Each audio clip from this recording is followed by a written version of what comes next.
This is the best possible fantasy football team that you could draft in 2024, and I'm going to be updating this every couple weeks until the season starts. This is for leagues that start 3 wide receivers, so I have a quarterback, 2 running backs, 3 wide receivers, a flex, and a tight end, and I'm going to do another one for 2 wide receiver leagues because it is drastically different. In 3 wide receiver leagues, wide receivers are so much more valuable than running backs. Starting off with draft position, my current favorite draft spot is going to be the 103 because it goes CMC, CeeDee Lamb, and then Tyreek Hill in most drafts, and as you guys know, Tyreek Hill is my number 1 overall pick, so I'll take the little bit of juice that we get there and I'll use it for our second round pick. There's no getting around it. Tyreek Hill had one of the best seasons we've ever seen last year in terms of efficiency. Over 4 yards per route run is absolutely insane, and he did it with a lot less routes run than CeeDee Lamb, a lot less opportunity, and he did average 26 points per game before he got hurt in week 14 versus the Titans. I don't know why it's being assumed right now that CeeDee Lamb and CMC are just better than him at fantasy. It makes no sense to me. He's the clear 101. With our second pick, we are sticking with wide receivers. I'm going to be going for a great 0 RB build. This is a perfect year to do it, and I'm basing all these off of underdog ADP. At the 210, give me Davante Adams of the Raiders. We aren't quite sure who the starting quarterback is yet. My money is still going to be on Gardner Minshew. They brought him in and paid him a decent amount of money, and he was great last year in terms of getting the ball to Michael Pittman. Pittman averaged nearly 10 targets a game, which was top 5 in the league. He was getting all the work he could possibly handle, and Davante Adams is 10 times the receiver that Pittman ever has been. Not to mention the loss of Josh Jacobs forces Davante Adams to get even more red zone work when he was already top 3 in the league at that. He's the best route runner in tight spaces, and I can see him being the main focal point of this offense along with some Brock Bowers stuff, but I could really see 12 plus touchdowns pretty easily. At the 303, this is the first spot where we're going to reach a little bit.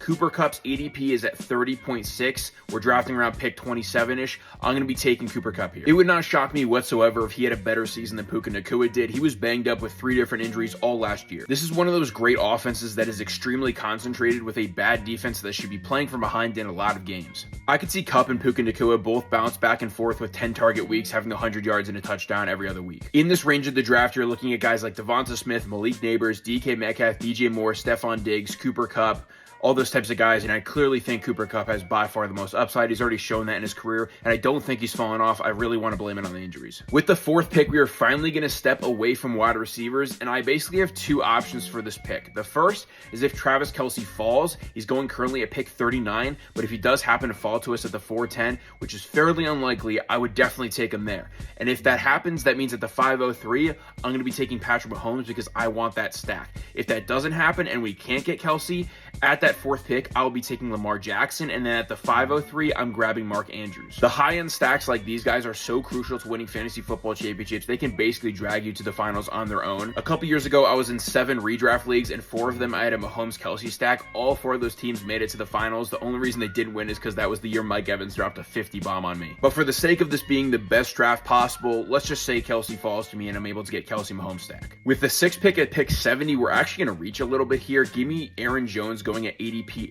80.5. If you prefer a guy like Joe Mixon in the range, I have no problem, but you can get Aaron Jones every single time here. He showed last year, especially in the fantasy playoffs and the real life playoffs, that when he's not hurt, he's a beast and a top 5 running back. Over his career, he's always been mega efficient, averaging 5 yards a carry. Now he gets the bell cow role finally after years of letting AJ Dillon get the goal line work. In an offense that has a lot of potential to be high scoring if JJ McCarthy takes that leap in his first year. With a defense that relied a lot on blitzing last year that doesn't have the most talent in the world, I could see them regressing a little bit and allowing to bigger scoring games. With our 7th round pick, I am taking another running back, continuing this low-end RB build. These guys that are extremely undervalued, I'm going James Conner. His ADP is 93.5, so we are reaching a good amount here, but I do not care. I explained in a couple videos ago that he averaged over 5 yards a carry. He was top 8 in broken tackles and evaded tackles, and his breakaway run rate, which measures how often he goes for a 15-plus yard carry, was top 6 in the league. Now he gets massive offensive upgrades with Kyler Murray back, Trey McBride breakout, and Marvin Harrison being on the team. Over the final 5 games last year when Kyler and James Conner were finally playing together, he averaged over 24 points per game. An alternative pick over James Conner could have been DeAndre Hopkins if he does fall to us in the draft there. I think it's fine sticking him in the flex. He's a great option. I already made a video about that, so go check it out. But finally, the flex on this team right now, Raheem Mostert, incoming another 15-plus touchdown season. While everyone is drafting A-Chain in the 2nd or 3rd round, I'm going to draft the starting running back on the Miami Dolphins in the 8th round. People are going to be very upset to realize A-Chan is just too small of a running back to take over the full backfield, and Mostert's still going to do his thing. If you like this type of video, leave a like and comment what position in a draft you want me to address next, like the 101, the 102. I'm going to make a series about going over each position and how I would draft around that. So drop a follow to catch all of those, and I'll see you guys in the next one. Peace.